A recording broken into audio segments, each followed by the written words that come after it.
Hello, everybody, and welcome to a very special episode. I would have said direct snap, but really just the top level sports Facebook live stream in general, because it is not just direct snap tonight. We have two shows getting a bit experimental with it today.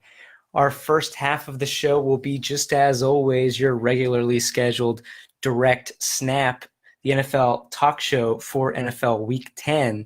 But then in the middle of the show, we're going to switch things up and debut an entirely new show, which, working title The Bubble. We'll come up with something better for next week, but it will be the top level sports college basketball talk show.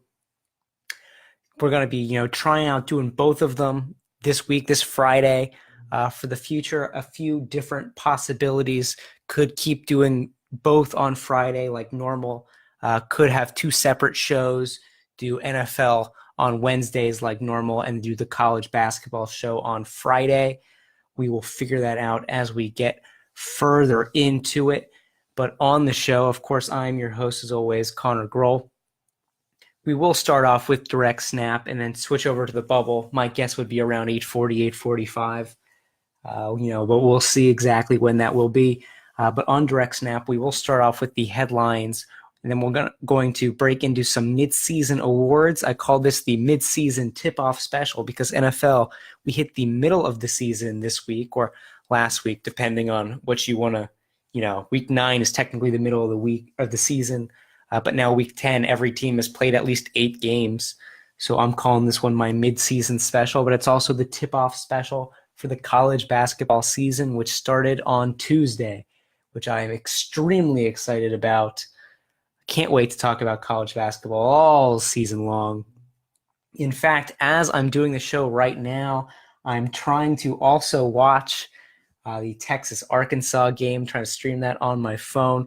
We will see how good I can keep up my attention span, multitasking here with my Texas Longhorns down 2 with 6.5 left in the second half of play. But continuing on with the outline for the show today, after the Midseason Awards, as always, we'll finish off with the power rankings and the Week 8 predictions, have a little question intermission segment, and then head into the bubble. First things first, we got to talk about that opening night of college basketball, as I see a stat that Texas has not scored a bucket in over 6 minutes. Oh, boy. Of course, the season started on Tuesday, and the big games on Tuesday, that Champions Classic, Kansas versus Michigan State, Kentucky versus Duke. I'll give my recap, my review of those games and what I saw from each of those 4 teams before debuting a new segment. I guess they're all new segments technically for the bubble. My Spotlight Team of the Week. Every week, the goal is to choose one team to talk about in a little more depth. This could be a mid-major team that you should know about, a team that's got really hot recently, a Final Four contender. It could be anybody I feel like you should know about. Jericho Sims at the line for Texas. This is always a journey, but he does get it to go, at least the second shot there. Then I'll talk through the upcoming games to watch, some of those games through the next week or so of action that I think will be the ones to tune into, some season storylines to follow, and my Final Four predictions, as well as my Player of the Year prediction. So should be a great show. Happy to see you guys joining in, as actually I'm going to take a couple seconds to exit out of my Texas game to share this video on Facebook Live, try to get everybody involved. It should be a great show. Cannot wait to get into everything. But now we got the share, and back to Texas basketball we go. 5.5 minutes left in a 51-50 game. You can find that one on ESPN, but I also appreciate it if you listen to my show. I'm trying to do both, and we'll see how it goes. Starting off with direct snap, of course, our NFL part of the show. And all right, so here we are kicking it off with the headlines. Our first headline, technically this is a Week 10 show. Normally I would do this on Wednesday before the Thursday night football game happened, But today, moving it to Friday to get that combo show in action. And we got to talk about what happened just last night. Steelers, Panthers, Steelers at home. This was a super anticipated matchup for me. 5-2-1 Steelers, 6-2 Panthers. It was going to be a great game, or so we thought. And so we thought definitely early on when the Panthers scored that early touchdown drive with Christian McCaffrey. Christian McCaffrey with 3 touchdowns in that game. Spoiler alert, the Panthers lose 52-21, but Christian McCaffrey gets all 3 touchdowns, 1 rushing and 2 receiving for the Panthers. Great for me going up against Christian McCaffrey in my fantasy league. That's fantastic. Really excited about that one. So now I need to sign into my TV provider to watch Arkansas, Texas. I'll tell you what, this is a little more confusing than it should be, especially when you're trying to do a live show, signing in to the Xfinity. But of course, Ben Roethlisberger with the perfect passer rating, 158.3 in this game, 22 of 25. Password time.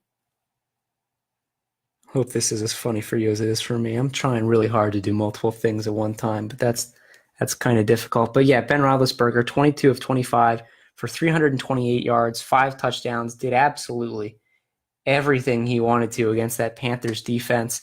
This game actually set a record for fastest time for 3 consecutive touchdowns in an NFL game. That first touchdown with the Panthers coming at 10:29 in the first quarter, the Christian McCaffrey touchdown reception. On the very first play of the Steelers' ensuing drive, Ben Roethlisberger, 75 yards, Juju Smith-Schuster for the score. And then on the first play of the ensuing drive for Carolina, Cam Newton throws a pick 6. So that is 3 touchdowns in a span of less than 30 seconds. That's a new record. But from that point on, it was 14-7 Steelers, and they were just rolling after that. A James Conner touchdown run, a deep field goal, another touchdown for Christian McCaffrey late in that second quarter, but Antonio Brown with another bomb pass straight back, and the Panthers' secondary or corner on that one was complaining, looking for offensive pass interference, but no call, and probably correctly. So the Steelers take a 31-14 lead into the second half, and then they just keep going. They just keep going on and on and on. And 3 more touchdowns for Ben Roethlisberger coming in that second half. Final Christian McCaffrey touchdown to add some more pain for me. But a 52-21 final and an absolute blowout of a game and an incredible performance for Pittsburgh, who are now absolutely rolling. They had a slow-ish start to the season, definitely slower than they would have liked at that. 1-2-1 at one point. But since then, rattling off 5 straight wins and looking pretty commanding. They're going to slide in the top 5 of my power rankings in a few minutes. But at this point, and now they could be getting Le'Veon Bell back as well. James Conner has been fantastic. This team is absolutely scary, a Super Bowl threat for sure. And when we do head into those power rankings, I think we're down to maybe 6 teams that I still see as real Super Bowl threats. I think the top 6 teams in the league have separated themselves from the pack at this point in the season. Steelers, definitely one of those. One of the big stories from a few days ago was Dez Bryant finally ended his holdout and finally found a team to sign with. He had turned down, he'd been released from the Cowboys in the offseason. Declined to sign before the season started, declined a job during the season with the Browns, holds out for a better offer, and a better offer he did find when he signed a 1-year contract with the Saints, now the best team in the league following their victory against the Rams. Texas still has not scored a bucket in about 9 minutes, but free throws are keeping them within range. So we hit the under 4 timeout in a 55-52 lead for Arkansas. So Dez Bryant, an absolutely stacked team for the Saints. Drew Brees, Kamara, Ingram, Michael Thomas, all the receivers, Ben Watson at tight end. Dez Bryant just makes that team even scarier. An incredible weapon to add at this point in the season. But in his first practice, on the last play of his first practice today, Dez Bryant tears his Achilles tendon. He's getting an MRI on that, but that does believe to be the case. And if so, that's it. That's a pretty short tenure for Dez Bryant with the Saints this season, about 2 days. And potentially, if you're looking at Dez Bryant, no spring chicken anymore, ladies and gentlemen. Could it be the end of the career for Dez? He is at age 30, just turned 30 last week. I'm sure he'll probably still find a way to sign up with somebody next season, but a guy that's had, he's been falling these last few years, used to be pretty much a guaranteed Pro Bowler, and not so quite as of late. Has not cracked 1,000 yards since the 2014 season.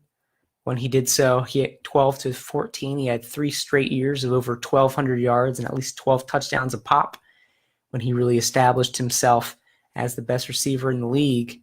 Or I'm sorry, one of the best receivers in the league. I don't want to quite exaggerate things too much.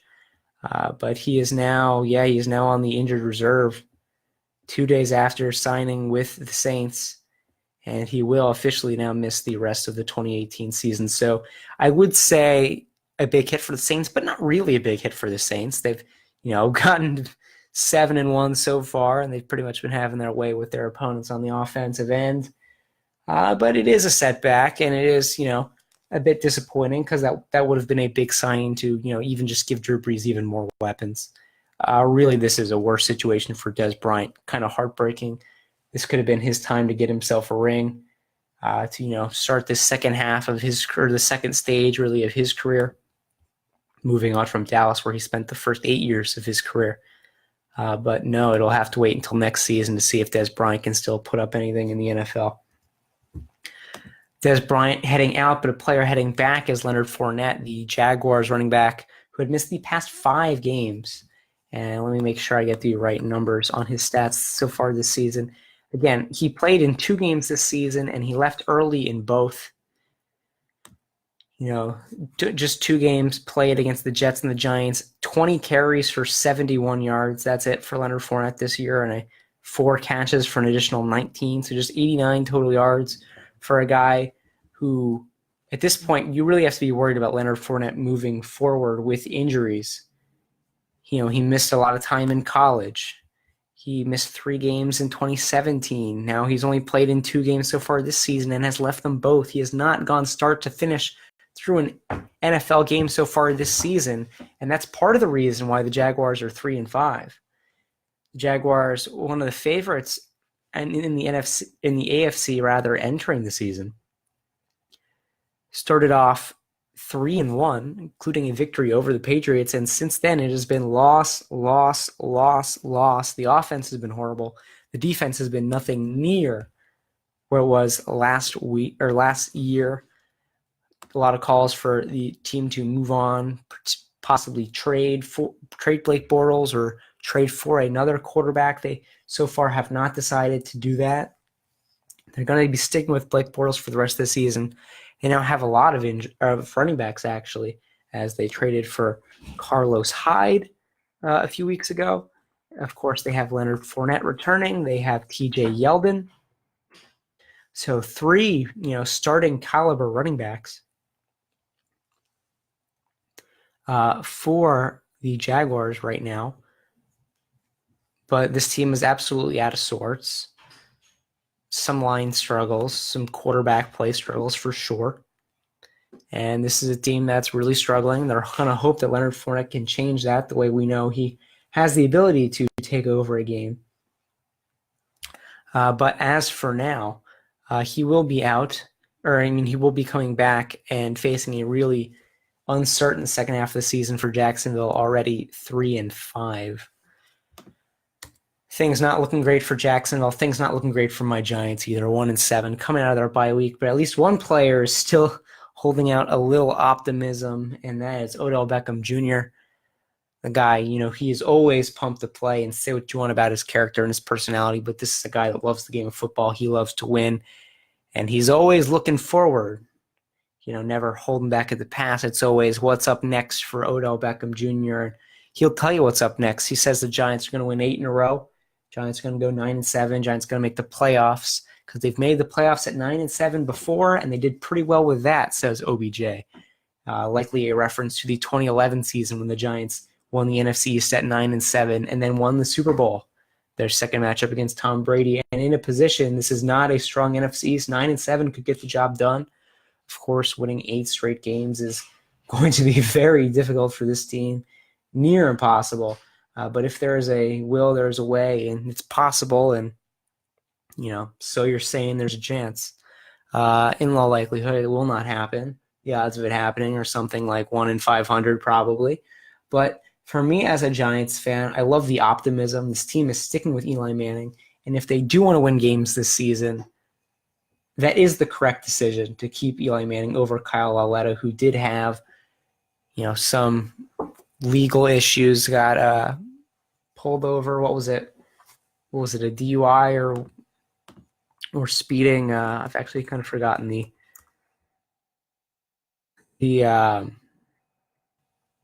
story with that. A traffic violation for Kyle Lauletta, during the bye week, and that was really disappointing for him because he definitely could have got some more reps with the first team, had a chance maybe of coming out of the bye week as a starter, although my money was still on Manning, and I think they have made the correct decision. If the Giants are 2-12 the last few weeks of the season, you can see what Kyle Lauletta can do. But at this point, you still got that slim chance of making something happen. Kyle Lauletta is an inexperienced player. No NFL experience. Obviously, he's a rookie. He's just a 4th or 5th round pick out of Richmond. And I don't think he's quite the guy, a 4th round pick out of Richmond. I don't think he's quite the guy you want to put in right now this early in the season. Of course, at some point, again, like I said, if the Giants are 2-10, at some point you have to see what you got in the young guys. Although I've been kind of confused with the Giants draft strategy these past few seasons, drafting Davis Webb in the 3rd round, then cutting him prior to the season, then this year drafting Kyle Lauletta in the 4th round. It kind of just feels like if you want to get your quarterback of the future, just take him in the 1st round. Obviously, that I don't think that should happen this year. I'm okay with them taking Saquon Barkley. He's been fantastic. I totally supported that decision when it happened and still today. But I don't know. I don't know what the Giants are doing because I feel like they're just kind of wasting these picks on quarterbacks where they draft, and you already know. And of course, there are some quarterbacks out of the 4th, 5th, 6th, 7th rounds that make something for themselves. Russell Wilson comes to mind. Tom Brady comes to mind. Dak Prescott comes to mind. There are some of these guys you can find every now and again. But Giants drafting quarterbacks that in all likelihood are not going to be their quarterbacks of the future. And if they're not, then, why are we drafting these guys? I don't know. But again, I like Odell Beckham Jr.'s optimism. I think that's something the Giants need. I'm not sure if that leadership's going to come from him. Barkley has also been a great leader for this team, but at least guys that can keep their head up, keep moving forward. Because the second you believe you can't win NFL games is the second you will never win an NFL game again. So the Giants looking to make that miracle run. A team with high hopes for this season. Another team with high hopes for this season and a good start to the year. But now, in chaos, in panic mode is those Baltimore Ravens. Now sitting at 4-5. This is, I think, one of the better teams in the league. Coming off 3 straight losses, but look at who they've been against. The Saints, the Panthers, the Steelers. Another loss to the Bengals. The problem is they are playing in a tough division. They've lost now to all 3 teams in their division. The Bengals, the Browns, and the Steelers. Did win a game against the Steelers early in the season. But this is a team now. They're on their bye week this week, down at 4-5 with 3 straight losses. Hot seat time for Harbaugh. John Harbaugh, their coach, and Joe Flacco. Joe Flacco is actually injured right now.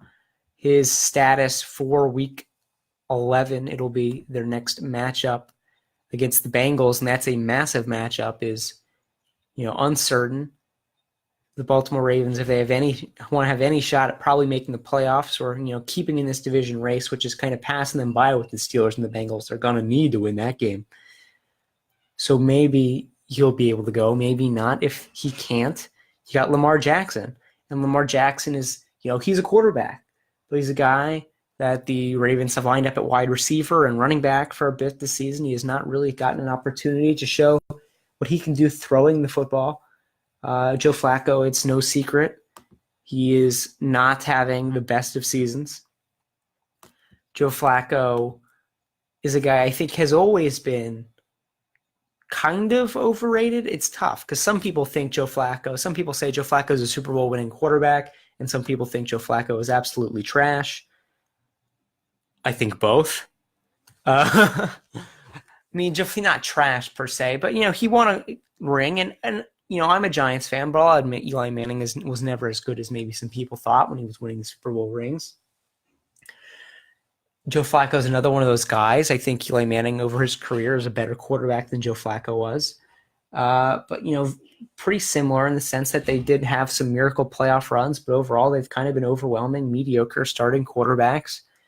And at this point with Joe Flacco, again, you have a first-round pick in Lamar Jackson at some point in time. It's the same decision the Giants will have to make. If you're not winning, when do you throw the guy in? When do you see what he's got? Lamar Jackson, I think, is much more promising than Kyle Lauletta is.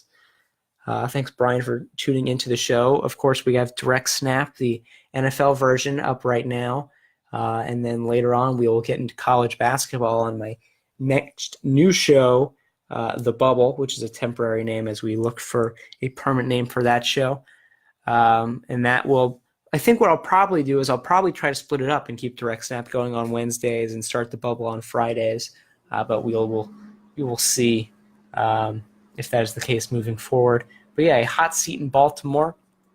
Already that division produced the first fired coach of the season in Hugh Jackson with the Browns, and maybe another one coming up later. Who knows? The Ravens, again, they're still going to stay in the top half of my power rankings. I think this is a good team, but they've lost a lot of close games, as have like a team like the Broncos. Those are a couple of teams that I think probably a little better than the records suggest. But at some point you do kind of have to just win the games. And, if you're not winning the games, well, that's what the NFL is about. It's about winning games. That's eloquent. That's really eloquent. But anyways, we're going to move on to the Midseason Awards. First one, League MVP. And I think a lot of people are expecting the Pat Mahomes pick, but my pick is going to be Drew Brees for a couple reasons. A couple of huge stats that should jump out at you if you're looking at this. 76.3% completion percentage. This would blow away his career best. This would blow away the NFL record for completion percentage in a season, which I think is around 72%, which is also held by Drew Brees. Over three for four. Absolutely crazy, and only one interception. So what you have with Drew Brees is you have the ultimate safe quarterback. You got a guy that's completing almost every throw, and he's never turning it over. He's on the best team in the league, putting up great numbers. Even at his age, what is he, 38, 39 years old? Unbelievable. Drew Brees still keeping it up. He's setting records this season. He's already got the passing yards record, touchdowns will be soon for him. As Drew Brees, he'll be 40 in January. How about that? So if they do play in the Super Bowl or deep into the postseason, Drew Brees will be 40 by the end of this season. Tough missed free throw there from Dylan Osetkowski, as I'm also following the end of this Arkansas-Texas game. Texas trailing by 2 with 10 seconds left and sending Arkansas to the line. Don't need to get lucky with a miss or two there. But yeah, Pat Mahomes, obviously he's been incredible. Don't want to take anything away from Pat Mahomes. It's tough to say who really has the better weapons. I think I would lean Mahomes, but it's very close between these two quarterbacks. And, they're leading the best team in the NFC and the best team in the AFC respectively. And they're pretty much they're a 1A and a 1B kind of for league MVP at this point in time. But I give Drew Brees that slight edge. Pat Mahomes, again, throwing up all the touchdowns, setting a record every week for most touchdowns in the first 8 weeks of his career, most touchdowns in the first 9 weeks of his career, most touchdowns in the first 10 games of his career. And I think we get the point at this point. He's throwing a ton of touchdowns. A little more turnover prone, but this is a team that's throwing up like 35 points a week. So, at this point, who even really cares? So it's going to be very close. I think these two have separated themselves as the favorites now at the halfway point in the season. A little earlier, it might have been Jared Goff. Jared Goff still kind of, he's still, I think, potentially in the runnings. We also got Todd Gurley, and when you can't really tell who the best player is on a team, it's tough to make the case for either one of those guys as league MVP, and also Matt Ryan. Bringing this team back from the dead, now back to 4-4, but he's having to do everything because we know that defense is awful, and we know Matt Ryan has had a fantastic season for himself, despite, again, just the 4-4 record for the Falcons. Quickly, some other awards for me. Offensive Player of the Year, Todd Gurley, for the sole reason it feels like that Offensive Player of the Year award, they don't really want to give it to a quarterback, and they don't want to give it to the same guy getting the MVP. So, process of elimination, Todd Gurley, you see over 1,200 scrimmage yards and 16 total touchdowns through 9 games. Put him on that watch list for, that LaDainian Tomlinson all-time 29 touchdowns and a season record. I see the tie game coming in from Bill, and I would love it if you didn't spoil that, as I now see the 3 come in with 1 second left in the game. Humongous shot from Kerwin Roach. So it looks like we'll be headed into overtime. How about that? And again, so Brooke, I'm assuming now Arkansas will just take the win, which will be really, really depressing. But I guess I'll see that one coming up in about a minute or so, because I'm behind on the live stream. Unfortunate. But as we continue on, my defensive player of the year, Aaron Donald, he's been incredible. 10 sacks so far this season, 21 quarterback hits, 2 fumble recoveries. Here is an absolutely mind-boggling stat about Aaron Donald. If you take his tackles that come from run plays, that come off of run plays from the other team, and take the average amount of yards coming in, average amount of yards the opposing team gained on those plays, it's negative 0.29. So every time Aaron Donald gets a run stop, the team on average is moving backwards. And I see maybe the sorry Connor comment might be because of the spoiler, or maybe they're reviewing it as a 2 or a 3. I'm muted because God knows I wouldn't be able to keep track of everything if I was listening to the game, watching the game, and trying to talk. 1.1 seconds left. No, it looks like the 3 will hold up as Arkansas will get a final shot. And stop telling me things. I'll see if Arkansas can hit this, miracle. They got to go 94 feet to score in about a 1.1. And we'll see the heave and overtime. All right. So that should be fun. Part of me is thrilled to see Texas find a way to take this one into overtime. Part of me is unsure of how I'm going to be able to keep my focus here in the rest of the show. But moving quickly now, Rookie of the Year, Saquon Barkley on offense, Darius Leonard on defense, leading the league in tackles by a mile, and Barkley's great. We know that. Coach of the Year, Matt Nagy for the Bears. My philosophy on Coach of the Year, I could have given this one to Andy Reid, and I could have given this one to Sean McVay, and I could have given this one to Belichick and, the other coaches. But at the end of the day, all those teams were great last season. All those teams came in as favorites. The Bears did not. And the Bears are currently leading the NFC North, and they're looking pretty good. And comeback player of the year will be J.J. Watt for me. Again, he's just been an absolute beast.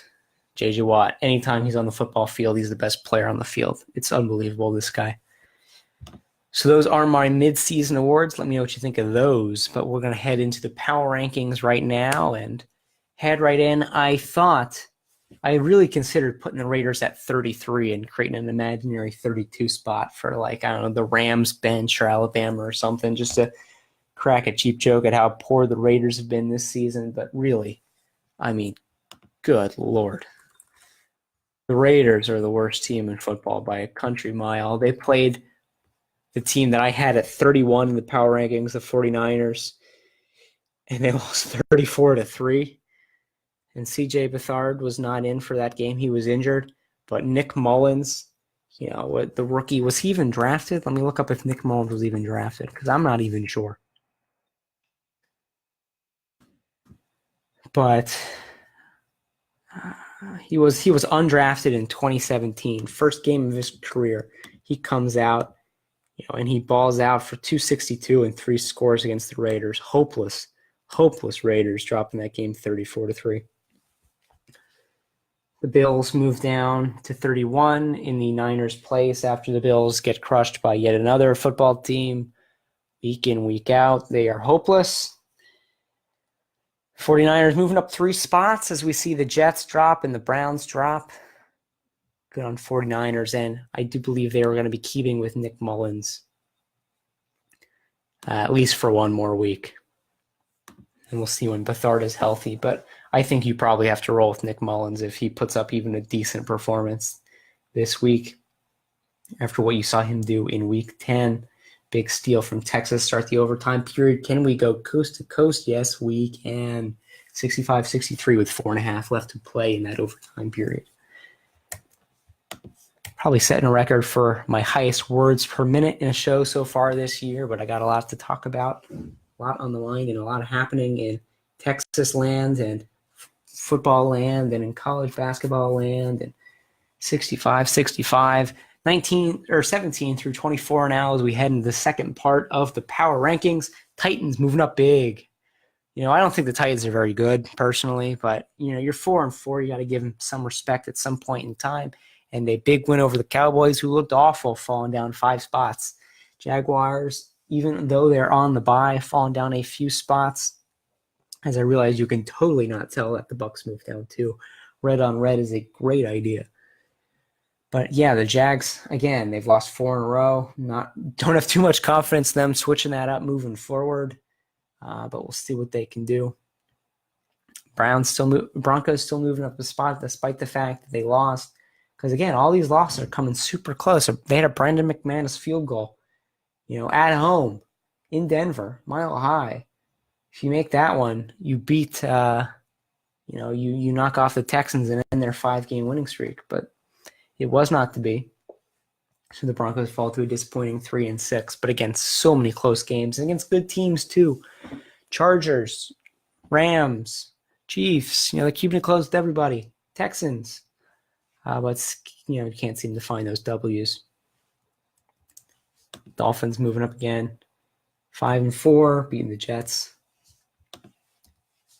Heading now into the 9 through 16s. And the Panthers only down 2 spots. You have to remember that these last power rankings came after Week 8. So this takes into account that Steelers lost, but also their big win against the Bucs. So holding strong at 9. A lot of 6-3 teams in that. Bengals and Texans in that little mosh there. Texans, I think, have finally established themselves now with these 6 straight wins. After Week 3, they were, 28 or so in my rankings, but now they're definitely in this next mix. I think 7 through 11 is kind of that second tier of football teams. And Texans are solidly in that at this point in time. You see the Redskins move down some spots as they get beat up by the Falcons, and the Falcons are finally moving up. They're back into the top half of the rankings. Number 14 for them, and the Ravens and the Packers both falling these seasons, slowly coming undone, and they need to act quickly to reverse those trends.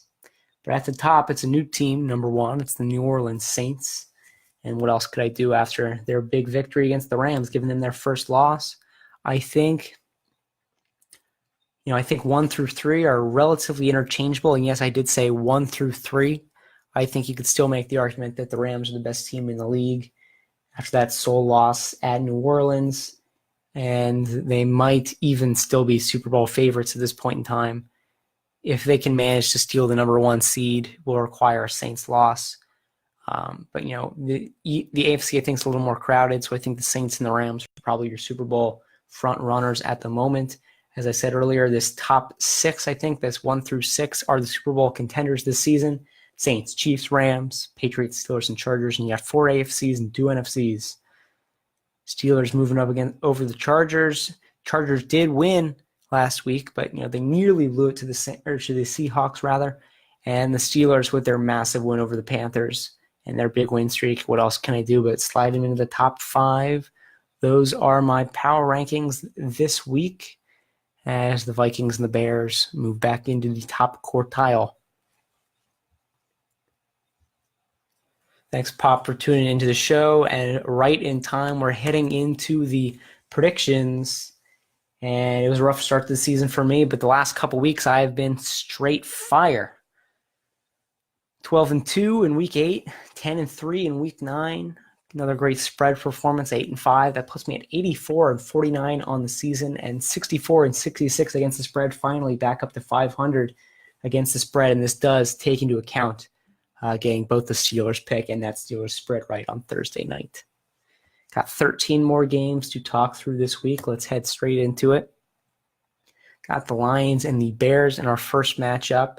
Lions, must-win game for them if they want to keep in this NFC North race. And if not, they'll be 3 back against the Bears. And I don't think the Bears will be looking back from that, at least towards the Lions. Lions and Bears were both 3-3 a couple weeks ago, and the Lions dropped 2, and the Bears won 2. So here we are. Bears 6.5-point favorites at home. Don't think they'll win it quite that much. I like this to be a close divisional game. I like the Lions to, be trailing, and then Stafford nearly completes another fourth quarter comeback. It's been a rough last couple weeks offensively for the Lions for sure against the Seahawks, and who they play, the Vikings last week. I think it'll be another loss for them. It's another difficult matchup on the road, but I do think they will keep it close. So Bears by 3. Next up on the list, we got a good matchup. Cincinnati hosting the Saints. Saints looking to keep up their momentum again. When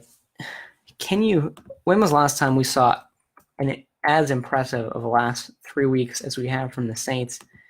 On the road against the Ravens, getting the win. Or actually, four weeks, technically, if you want to count 5 weeks, because their bye comes in the middle of it. Massive week against the Redskins, who had a winning record and still do. Massive comeback win against the Ravens, who at that point in time had a winning record. On the road against the Vikings, winning record. And then beating the undefeated Rams. The Saints have been absolutely on fire. They face another team with a winning record on the road. Can they do it again? Yes, they can. 34-28. All those weapons. And I don't think the Bengals can stop them. The Bengals had a huge lead against the Bucs, but almost blew it last week to Fitzpatrick. Because Ryan Fitzpatrick is something else, man. 4 losses in a row for the Browns. Can they turn it around against the Atlanta Falcons? Of course they can't. So the Browns we're talking about and the Falcons finally look good.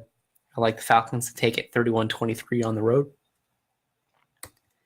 Got the Jags taking on the Colts, a matchup of 3-5 teams in that fight to, stay on pace with the Texans. Or not really to stay on pace, just to stay somewhere close to the Texans, rather.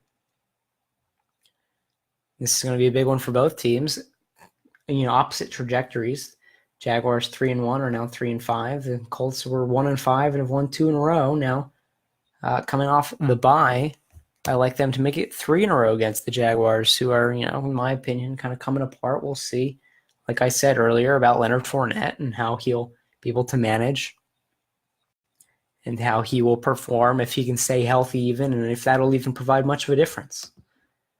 But my money's on the Colts for this one. Got a 16.5-point spread with the Chiefs, and you know what? Let's go for it. Minus 16.5. This will not be a fun matchup for the Cardinals on the road against the Chiefs. I love how I can predict the Chiefs to be scoring 37 points, and that's just an average offensive output for them per game. Let me look up what exactly that number is so far this season for Kansas City. 36.3. How about that? We're still holding with 5 teams averaging more than 30 points per game, or 30 or more points per game. Chiefs, Saints, Rams, Steelers, New England. And again, even more teams. Chicago, 29.4. Indianapolis, 28.9. Tampa Bay, 28.6. These teams aren't even that good. It's unbelievable. This is the scoring explosion this season. Definitely going to be breaking some records. And, of course, the Bills. Stay classy, Buffalo. 10.7 points per game. But anyways, I think this will be a big win for the Chiefs. And if you think anything otherwise, I'm okay if you want to take the 16.5. But Yeah, if you think this game's going to be close, I don't know what you've been watching so far this season. Bills up against the Jets, and yes, I can confirm someone has to win this game. But the Bills, it's not going to be the Bills. I'll take 24-14 in a pathetic football game for the Jets. Texas now tied with $1:12 left in that overtime period. I'll be honest, I'm not watching it too closely every couple minutes now. I'm just looking back and I'm checking the scores. See now trail by 1. Arkansas hitting 2 big free throws and a timeout on the floor. Redskins Bucks 5-3, 3-5. The Bucks actually favored by 3. I find this interesting. This means it will probably be a neutral or a pick 'em on a neutral field. A lot of this, I think, is in part to Ryan Fitzpatrick and how he's been absurd this season. But he can't do it every game, can he? I don't think so, and I'm going to be proven wrong because that's how Fitzmagic works. But I'll take the Redskins here to pull off, quote-unquote, the upset, although I wouldn't really consider it one myself. But 27-24 is going to be my pick on this one. Got New England taking on Tennessee. Let's not waste too much time here. The Titans had a good win against the Cowboys, but this is going to be a much different game in my opinion, and I'm going to take the Patriots 31-20. Chargers, Raiders. Chargers win big. Moving on. Dolphins and Packers. How about this? The Packers favored by 9.5 at home. I will take the Packers to win this game against the Dolphins. Again, the Dolphins are like the worst 5-4 team ever, but they keep winning games, so credit where credit's due. But 9.5. I mean, that might just be a little disrespectful. This is not the same Packers team that we're used to seeing. I think that's pretty clear at this point. Not the same type of weapons. Defense not that great either. Aaron Rodgers can only do so much. I don't know. And Mac is hitting me with this spinning wheel. So we're frozen on this slide for a while, but we're still live on Facebook, as I'm going to wait and see what can happen here. Going to give this a minute and hope we can get our PowerPoint back. In the meantime, if anyone's got any questions for me, we have a few matchups left in our week. And then we will have our scheduled, couple minute intermission before we head into the college basketball stuff. But since the PowerPoint for me is frozen at the moment, if anyone's got any questions now, send them out there because I can still see the stuff on Facebook. But I'm not super optimistic about getting this show back, which is really unfortunate. Let me see what's going on. Application not responding. I'm going to have to quit this. So I'll tell you what. We will be back with the show in about 5 minutes. Actually, not 5 minutes. I can do better than that. I'll be back with the show in about 2 minutes. But you'll see my Packers-Dolphins pick, the rest of my picks, and the debut of my college basketball show, The Bubble, coming up in a few. And I'll see you then.